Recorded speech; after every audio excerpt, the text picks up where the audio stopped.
Patliđani i tikvice će imati iznimno velike plodove ako im date ovu prihranu.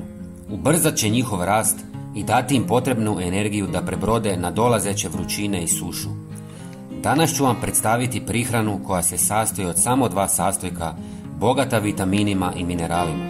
Kvalitetna prihrana potiče obilno cvjetanje što je ključno za uspješno oprašivanje i formiranje plodova. Možete ju koristiti za patliđane, tikvice, krastavce, rajčice i slične biljke. Također, adekvatna prihrana pomaže u jačanju otpornosti biljaka na bolesti i štetnike, čineći ih manje osjetljivima na infekcije i oštećenja. U 1 litru tople vode dodajte 1 žlicu kvalitetnog organskog meda. Med je izvrstan izvor prirodnih šećera i enzima koji potiču rast biljaka i pružaju im obilje energije, a također privlači oprašivače poput pčela i leptira, čime se povećavaju prinosi.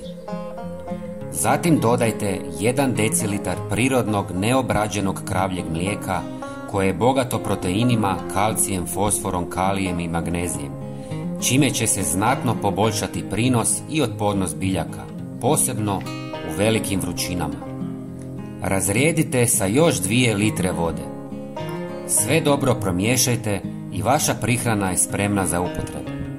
Zalijevajte biljke 1 do 2 puta mjesečno. Hvala vam što nas pratite. Podijelite ovaj video sa prijateljima. Puno vam hvala. Pozdrav!